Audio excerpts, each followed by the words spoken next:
The X-Zone Radio Show with Rob McConnell is largely an opinion talk show. All opinions, comments, or statements of fact expressed by Rob McConnell's guests are strictly their own and are not to be construed as those of the X-Zone Radio Show or endorsed in any manner by Rob McConnell, Relmar McConnell Media Company, the X-Zone Broadcast Network, its affiliated networks, stations, employees, or advertisers.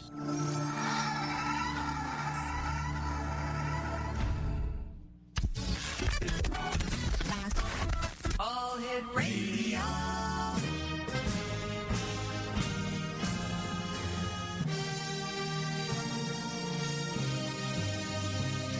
Welcome to the X Zone, a place where fact is fiction and fiction is reality. Now, here's your host, Rob McConnell.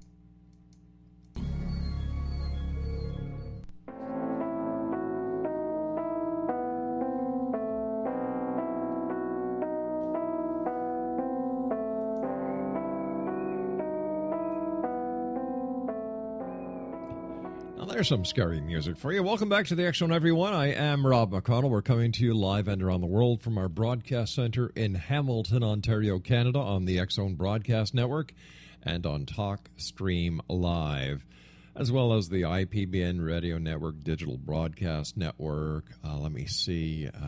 We're on a bunch of other networks, but, you know, here in Canada and the United States, X-Zone Broadcast Network and TalkStream Live. Before I get to my guest this hour, his name is Christopher Paul Garetano. We're going to be, I'd just like to make an announcement, X-Zone Nation.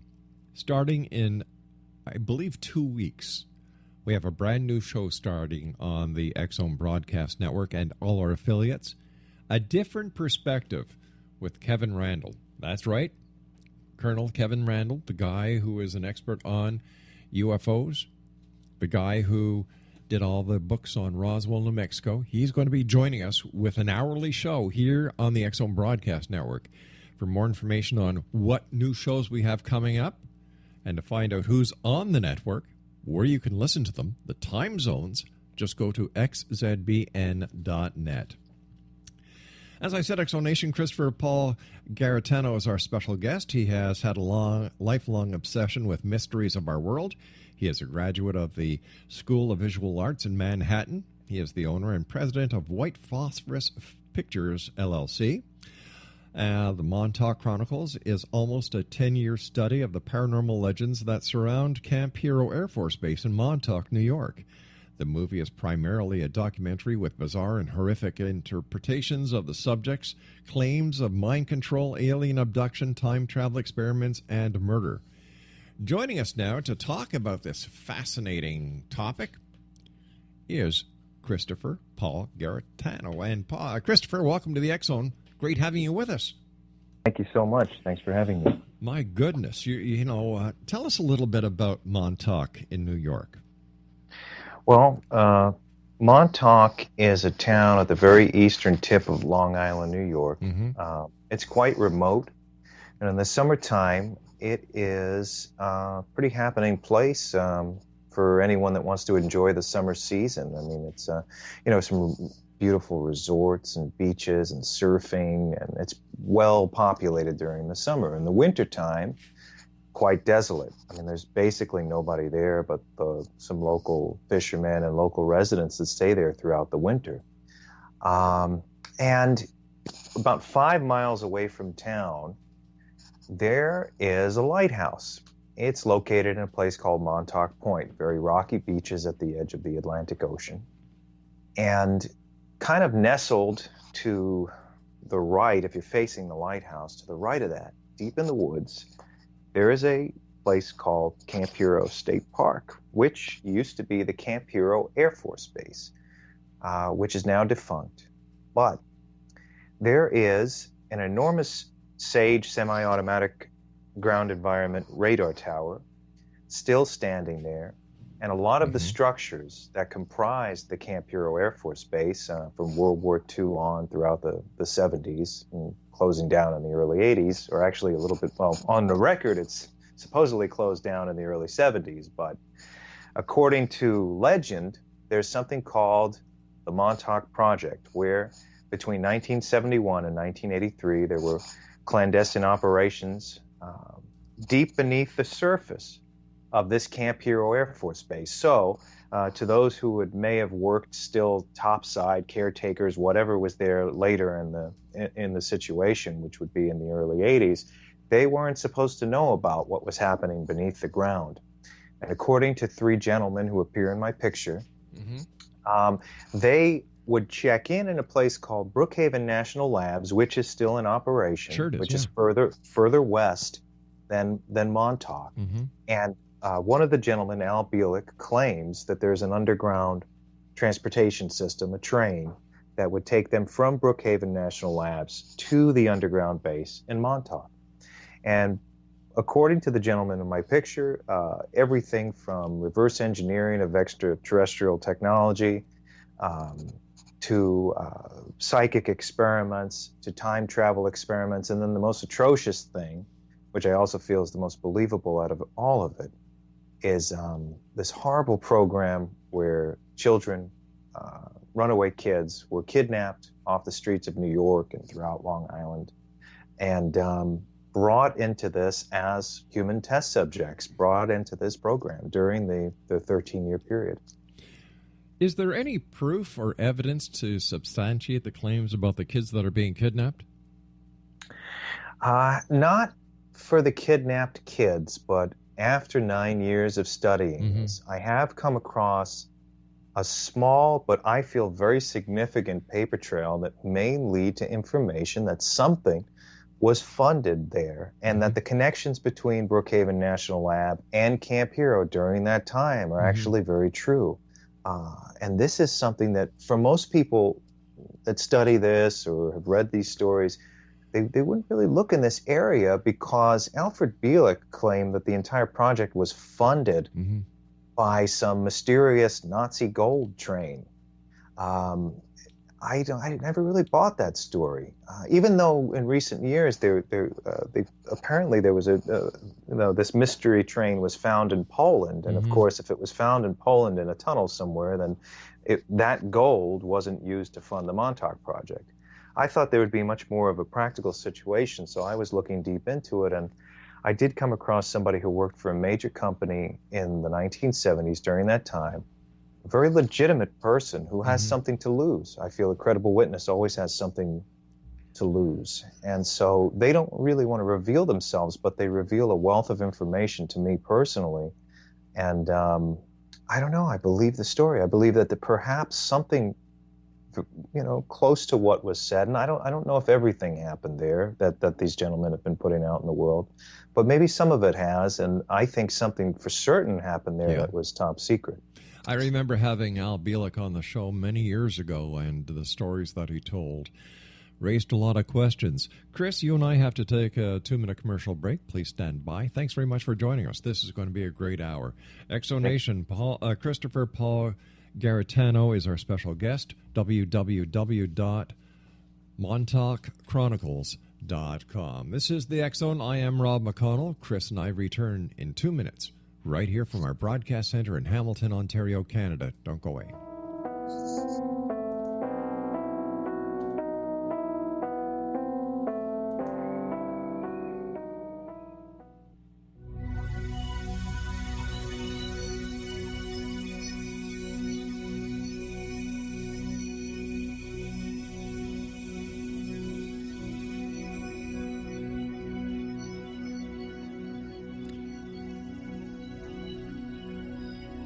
Welcome back, everyone. Christopher Paul Garetano is our special guest. His website is www.montaukchronicles.com.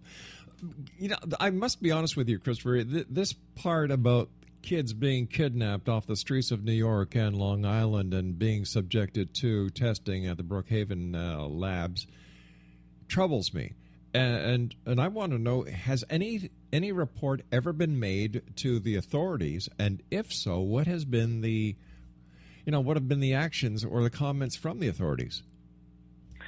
Well, the same questions were blatant in my mind during this 9-year period. Again, I came in as a very healthy, skeptic, not cynical, but I had a lot of issues with the entire thing. But as I went along and I was reading about previous government programs, certain things that were confirmed in the States, especially in 1995 by Bill Clinton, and in regards to the Tuskegee experiments and so-called radiation experiments, this stuff became more believable. Now, of course, as you know, in the 70s, it was much easier to disappear. And the numbers of people, and I will answer your question, the number of people that go missing each year, not just in the 70s, but even now, if you really look into those numbers, it's astonishing. Just in the States alone, I mean, it's astonishing the amount of people that disappear all the time and that we don't find. And so, after doing my research, I didn't find it so far-fetched. Now, the reports to the authorities is the thing that frustrates me the most, because the people that say that they were part of MK Ultra, or a good deal of them, really band together in '95 and forced that congressional hearing and tried to get attention, the right attention for it. They were victims, and they seemed like victims, and they seemed very damaged over this and angry over this, and they needed to do something, and they had to approach the government in the States. When it comes to MK Ultra in Canada, I am very, very, very well aware of it because my mother was a participant in MK Ultra, and she did not know what was going on. She went to the Allen Memorial Hospital, sent there by her doctor for migraine headaches, and it was the Dr. Ewan Cameron, who was in charge of the MK Ultra project up here in Canada at the Royal Victoria Hospital, Allen Memorial Hospital, which is part of McGill University. So, you know, I know this story inside out. So, of course, and the concept, and it's personal, and the concept of people being led into programs like this under false pretenses is not far-fetched. It's very believable. It's very real. Yes, and that's why I consider this now. Okay, there's no corpus delicti. We don't have any bodies at this time for the Montauk. And we don't. It's strange because for quite some time you only had Stuart Swerdlow, Preston Nichols, Duncan Cameron, and Alfred Bielek talking about this particular project. There weren't many other people at all. In fact, I don't think there was anybody until, let's say, the early 2000s that were coming out saying they were part of it. And now, more so than ever, I see people springing up here and there saying that they were in the Montauk Project, especially people contacting me personally. And I bring this same question up. Why are you not calling the authorities? Why have you not approached Congress about this or tried to get the government to listen in groups as a group of victims? Exactly. And recently some people said they would like to, so maybe that's the next step, and maybe they were too afraid to speak about it beforehand. I don't know. But the gentlemen who really put this out in the world, as far as I know, none of them have approached the governments. You know, here in Canada, there was a group that got together and did bring their case to the Canadian government, and there was some compensation made to those who pursued it, but still, you know, the Canadian government knew what was going on. It was funded by the CIA. And, you know, Ewan Cameron himself was the president of the U.S. and Canadian Psychological or Psychiatrist Association, whatever. And, you know, it's deplorable that this goes on unmonitored even today. Oh, I know. And for, you know, studying it heavily on and off for the first 6 years and then just consistently for the next 3. I made 2 Montauk movies, one of which I screened a few times during 2012 and kind of threw away and started all over again, and that's a story in itself. In 2013, the one that's out in the world right now is the one I started in 2013 and completed a year and a half later. Right. But during that time, this is quite different than all of the exhilarating and enjoyable paranormal mysteries that I've been reading about since I was a child. This Montauk Project story is a completely different thing. And I went through bouts of anxiety, depression, just because I was open to the fact of believing in it. I took it seriously. And then the research in regard to parallel government programs like MKUltra, or even I feel is just as atrocious as the Tuskegee medical experiments where they were injecting syphilis into these gentlemen, and unbeknownst to them, and under false pretenses of getting free medical care. I mean, it changes. It's a paradigm shifting experience, and it really removes your own system of hope or trust in the governments that are supposed to be looking out for us. There are still people who today believe that AIDS was developed by the CIA as a method of control, of population control when it comes to the African American population. I wouldn't dismiss the possibility after reading about the Tuskegee experiments. I mean, that was real and that was proven. And it's interesting how when Bill Clinton apologized for it, he said, oh, that was very un-American and it was done by kind of shadowy parts of the government of its day. Well, where are those shadowy parts now? I'm sure they exist. Sure they do. Wasn't that long ago. Let me ask you this. Based on the research that you've done on the many topics that you cover, is it possible that the governments of the world are actually suppressing information when it comes to the existence of UFOs from other planets and extraterrestrials? Oh, entirely possible. I mean, you question how do we know about all of this? And it's almost like the answers everyone talks about disclosure, and the answers are in front of us. And I feel like disclosure's already happened. And I think the issue is that we keep waiting for some official to tell us it's okay to believe.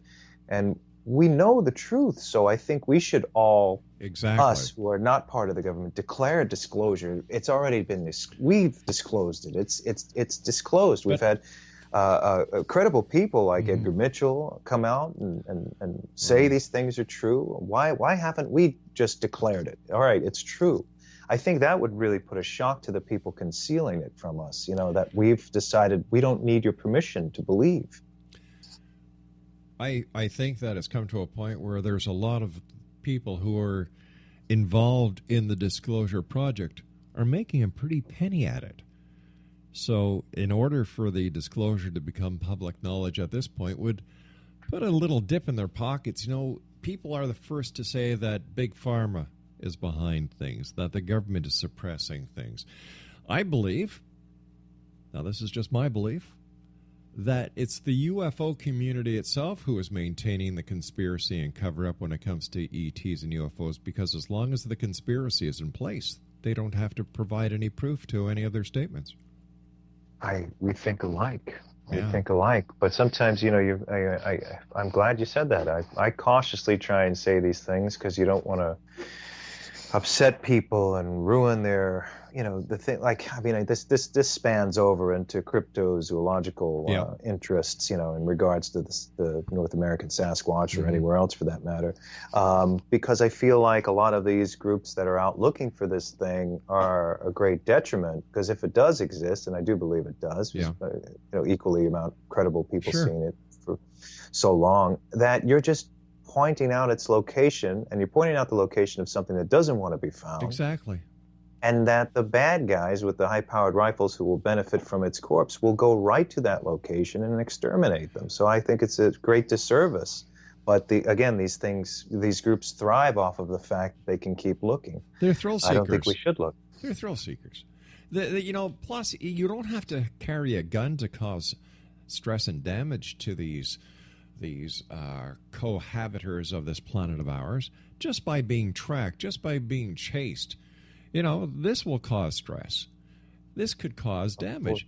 And it seems that people just don't get the big picture. It's like get a hobby, for God's sake. Take up quilting, take up gardening. Why in the name of God do you have to chase these fellow inhabitants of this planet?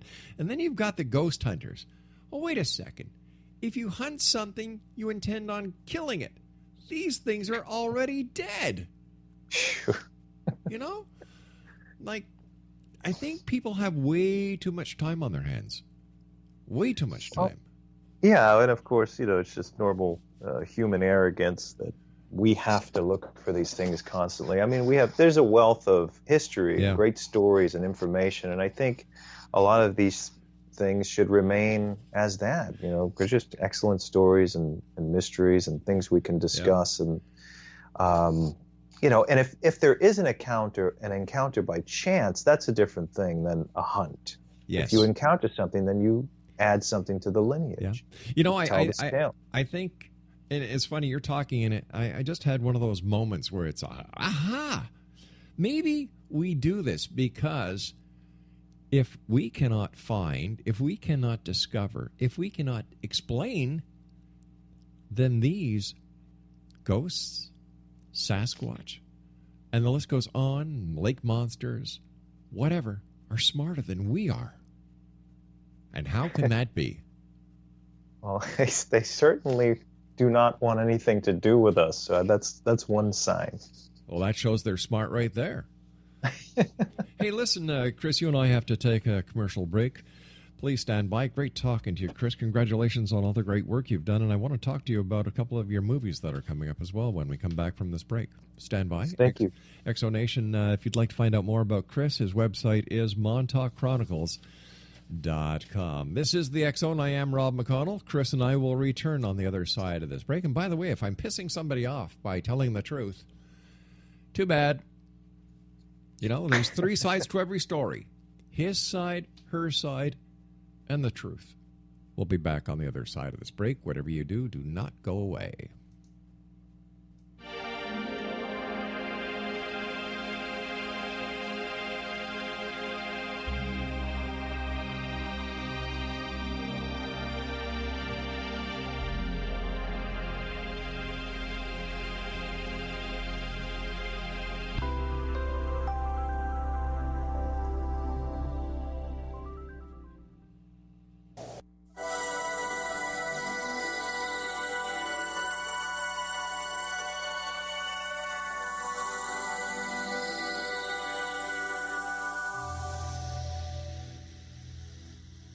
And welcome back, everyone. This is the X Zone.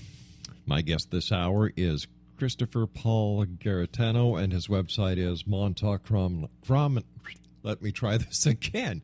MontaukChronicles.com. Chris, great having you with us. Thank you so much for taking time out of your busy day to join us here. Thank you. Great to be here. Chris, many people say, Rob, why do you do the show you do if you're not a believer? Well, I've been doing this show for 25 years. I've interviewed over 3,900 guests. For one reason, I'm looking for the truth. I'm looking for proof. I believe the proof is out there, as Fox Mulder would say. But I'm just not going to go on hearsay evidence that something is real. I'm an ex-cop. We deal in facts. You don't do a criminal investigation on hypothetical hearsay or third-hand hearsay, he said, she said. You go by the facts. I want to believe, Chris. I really do. But I want facts. I want proof. Am I asking for too much? I don't think I am. No, you're not. Proof and evidence are very important.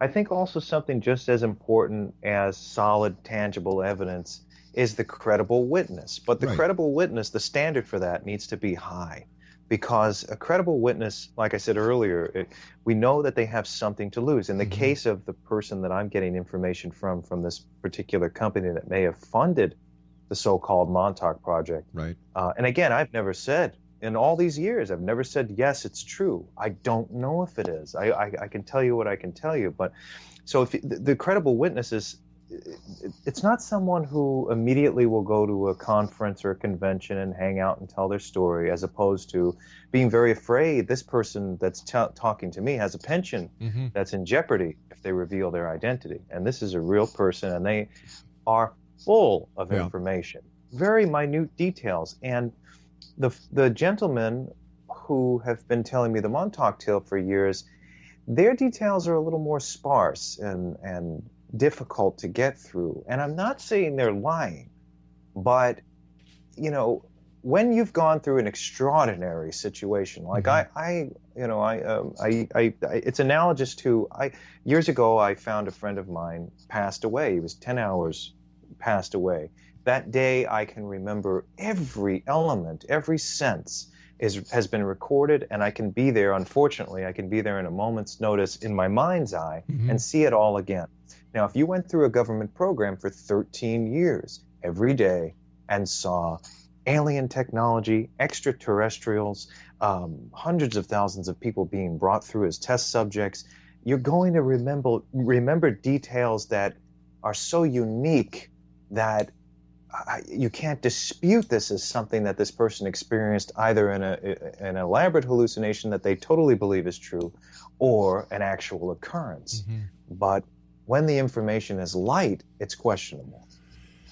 Yeah, and this is the way I look at the Roswell crash of 1947. The information is very questionable, especially when the base intelligence officer, Jesse Marcel, is dispatched to go to the site of an alleged crash, picks up evidence, and instead of going right back to the base with the evidence to maintain the chain of evidence in custody, what does he do? He drives home, wakes up his wife and kid, and lets them play with the evidence.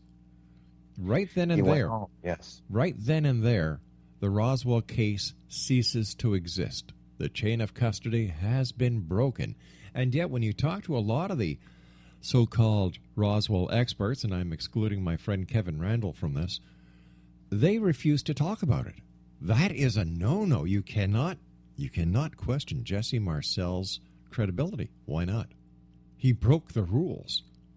Like, some people say, well, he knew what he had. Well, how did he know what he had? You know, there's so many questions.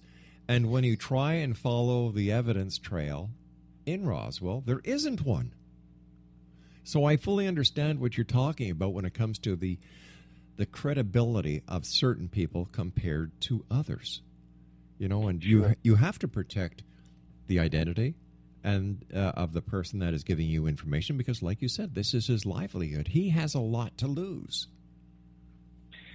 It's important. What you're saying is very, very important. Again, you're not the amazing Randy, and I love him. He's great, but his purpose is to debunk. That's not what you're doing, and that's not what I'm doing. Right. We're just raising questions, important questions, because we're in a place now where, as you know and I know, there are a lot of people accessible mainly by the internet that will make up any story that comes to their mind, and they will have a group of followers believing them. This is what we don't need right now. We need to make progress in these areas, and we're actually declining because, I mean, you have one gentleman that's claiming he had lunch with George Washington. He's a time traveler here and there. He'll show pictures of some young boy during the Revolutionary War and say it was him. I mean, I don't think so. That's not enough for me. There's got to be a little bit more than just the story. And unfortunately, you have these people just coming up with stories and no evidence whatsoever. Whatever happened to a little evidence or some credibility, And it seems like a lot of people don't need that anymore, and that's dangerous. We can't have cults of people claiming they were this or that and then trying to teach or take advantage of people. It's very dangerous grounds.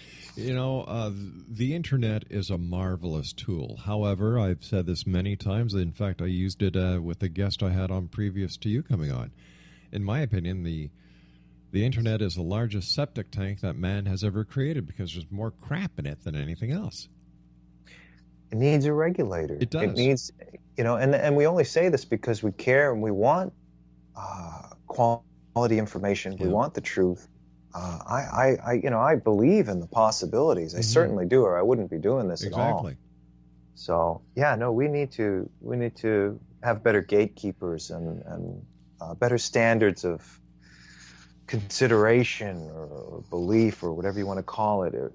Let's try and put these people to the test, especially the ones that bypass let's say they say they're part of a government program, and then they bypass the possibility of going to the government in lieu of, of offering you something to sell, a book, or, I'm a filmmaker. I'm allowed to make a movie, and my movie is giving you an opportunity to observe these people, because I think that's the one thing that wasn't happening from their books, which were very biased, in my opinion. Of course. So I started my own investigation and allowed you, the audience, to see these gentlemen in their homes, somewhat uninhibited, because I didn't bring a crew with me. A lot of the time I was alone, and I tried to be as polite and make them feel as comfortable as possible so that we can get this story out of them. So there were some very interesting reactions, because that's all we really had to go on, their reactions. I have a very, very unique word for what you just described. It's called professionalism. And there's a lot of that is lacking in today, because anybody who goes to Best Buy can buy a $200 high-definition camera, create their own little YouTube world, and people buy into it. Sure. It's amazing. And that's why we need to, that's why I work hard on what I'm doing. Yeah. And, some people agree with what I hope they would get out of it, and they received it well. And others, I guess, who want to be lied to maybe didn't like it so much. But that my job was to complete it to my own satisfaction, and hopefully other people would feel the same. I think in today's world, with all the negativity that is surrounding us, whether it's in the financial market, the political arenas, or in a theater of conflict, people are looking to the strange, the weird, the bizarre, the unimaginable, the unbelievable to give them something positive. This is the truth, but again, it works as a negative, because there's so many incredibly bizarre things that we have specimens of, that we can prove, that we have evidence of, and it seems like we shy away from this incredible collection of history and of specimens and biology and everything that we have. The things that I guess Carl Sagan was writing in The Demon Haunted World. It was, I think it was his last book. He was just trying to say that, he wasn't trying to debunk the supernatural, and he wasn't trying to debunk the paranormal. He was just trying to accentuate the fact that we have so many incredible things that we've tested and experimented with, and that you're ignoring these things, and why are you just believing in these other things that we were just kind of pseudosciences, and other things that you're just jumping over the truth. I know I've ran into people that completely dismiss all the hard work that went into finding things and analyzing things and studying things in favor of this other stuff. Yeah, I know it boggles my mind sometimes. And when you look at the world, like, this is all we've got right now. If there are extraterrestrials out there, and if there is a second coming of Christ, and if the world is going to end, and if, that doesn't mean that you have to do the ostrich syndrome by putting your head in the ground and sticking your butt up in the air until all the problems of that surround us on a daily basis are taken care of. We have to take care of them. We have to start taking responsibility. Don't blame the angels. Don't blame God. Don't blame Satan. Don't blame the ETs. Take responsibility. And I think that what we're doing, or what society is doing, by whether they go to a psychic, whether they go to a channel, wherever they go to try and get a better feel of a life and a situation that they really want, they're just running away from the existing problems. And you have to take hold, you have to take account, and you have to be responsible. Very much so. Very much so. Yeah. But, I think maybe the more we show examples, and if they resonate with people, maybe it would change things a bit. I have, again, in regard to the Sasquatch stories, I have a very different point of view, whereas everybody and their mother's out there with a camera. What is your point of view? Well, first of all, I think the most interesting thing about all of this is the provenance, the history and I'm working on a new picture. I'm actually calling it Bigfoot. Right. And instead of bringing a whole bunch of people into the woods and searching for something we're not going to find and maybe we shouldn't find and we have no right to find, I would rather show my perspective. And I also had the urge as an artist and as a filmmaker to say something about the world right now. So through this idea of a species that doesn't want to be found, that wants to get the heck away from every human being that's in this ocean of chaos and destruction right now, there's a reason why these things are so elusive and reclusive.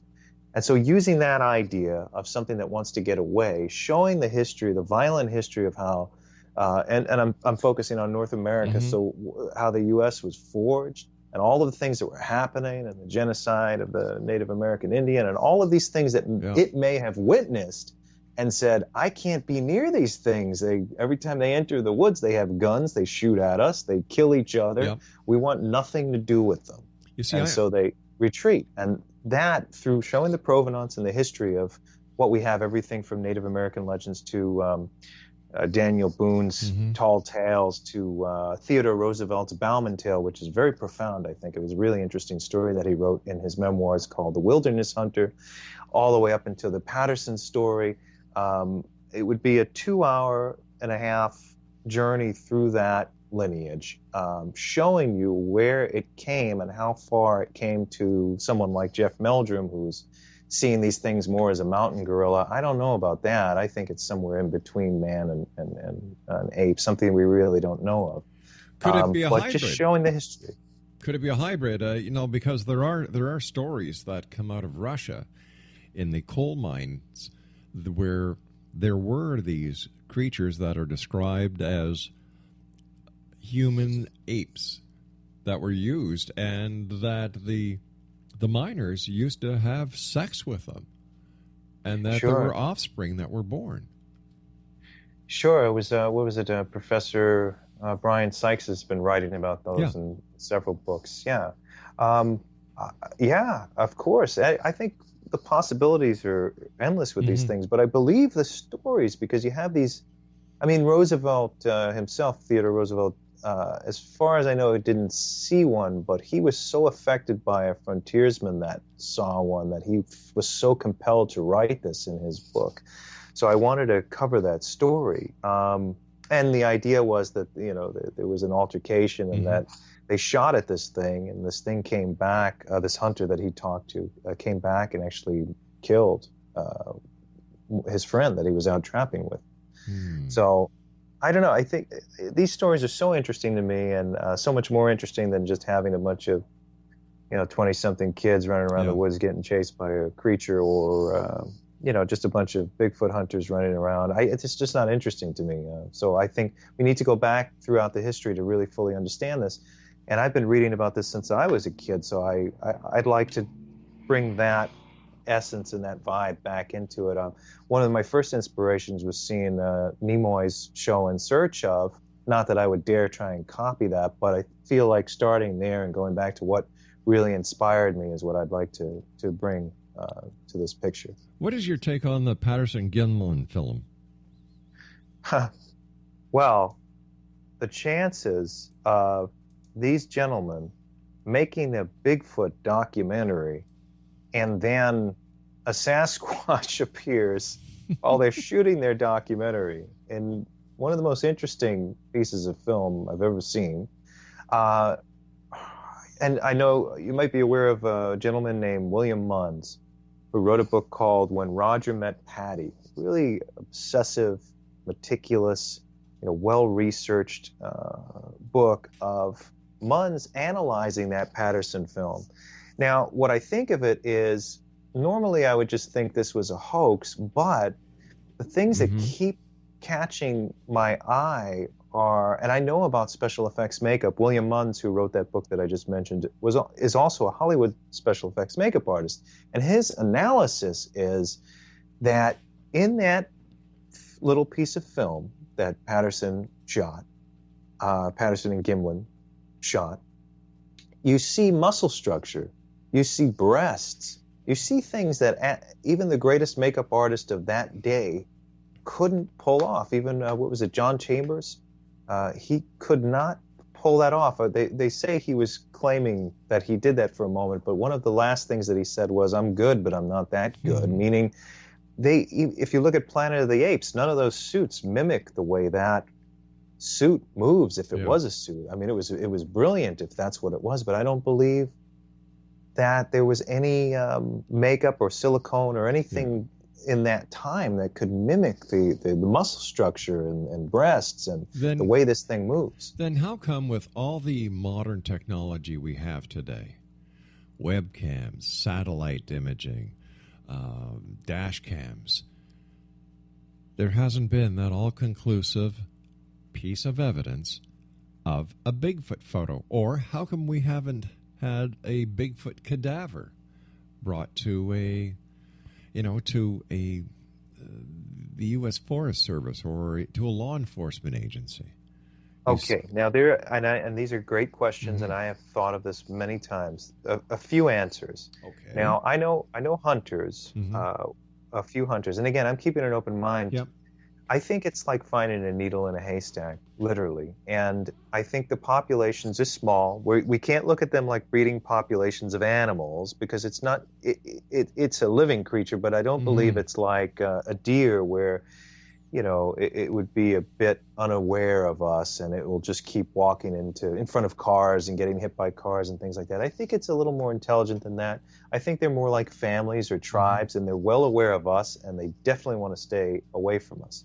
I think they have the vantage point. They see us coming because, a lot of these groups walk into the woods and they make a lot of noise. Yeah. They smell us coming. They know we're there. They see us miles and miles away. So I think they're well aware when we enter the forest. That's one. Remember, the cameras are out there, but they're only snapping off where they snap off. Maybe they're aware that the cameras are being set. Maybe they see them. Who knows? I'm not 100% sure as to why there is a lot of footage out there. There's a lot of murky photos and a lot of footage that's questionable. There's certainly a lot of hoaxes mixed in with all this, and always has been.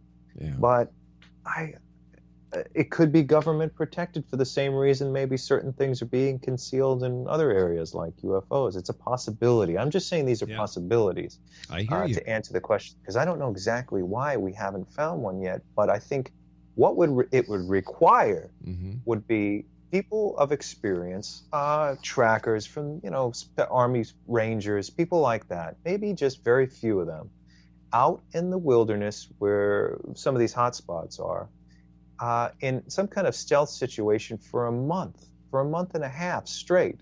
And then I bet you they'd find something, or at least get a photo or something if they're out there, because these things know how to hide. They know how to be far into the wilderness where nobody goes. Nobody spends time. They know how to survive. Of course. Yeah. If they're there, yes. If they exist. One more question, because our time is running very short. In fact, we waived our last commercial set because this is so interesting. Cattle mutilation. What's your take? It wasn't Alfred Bielek. It was Preston Nichols had something to say about that, and he said it wasn't extraterrestrials. It was the government. It was because of radiation testing, and they were using the cattle for that. This is what he said.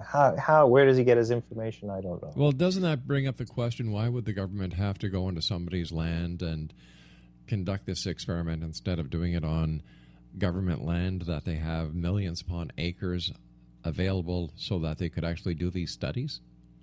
Agreed. I don't know. Yeah. I don't know. I could do a little read-up on it, though, and then I'll give you a better answer. I've been so stuck in the world of Montauk and Sasquatch lately. So. Listen, tell us about your movie. We've got about a minute left. About Montauk Chronicles or the Bigfoot? Let's go with Bigfoot, and we'll try and squeeze Montauk Chronicles in. Bigfoot has been evolving since I started production last October, on and off. We're coming into a great situation soon with it, and I'm busy working on the screenplay. I decided that there were too many documentaries on the subject, and too many TV shows, and I wanted to do something very different. So I have something to say about the world and about our existence with a 2-hour, very unique motion picture that is much less a documentary than an anthology of incredible stories throughout the history and the provenance of this creature. And it's so unique that I feel like you're just going to have to see it to understand it. And if you're interested in checking out a trailer, you can go to my, of what we've done so far, you can actually go to, it's just my YouTube channel at Garetano7, number 7, and you'll find, I have a web series called Making Bigfoot, and also you can see a preview reel of what we shot in last year, early this year. We'll have to say so long for now, but we'll have you back on. We'll discuss more. Thank you very much for sharing your time with us. And Exonation, if you'd like to find out more about Chris, visit his website, MontaukChronicles.com. Chris, thanks very much for joining us. Take care, my friend. Take care. Thank you so much. Bye-bye now. Bye. I'll be back on the other side of the news at 6.5 minutes past the top of the hour as we continue here in the X Zone from our broadcast center in Hamilton, Ontario, Canada. This is a place where people dare to believe and dare to be heard, Monday through Friday from 11 p.m. Eastern until 2 a.m. Eastern, right here on the X Zone Broadcast Network. Don't go away.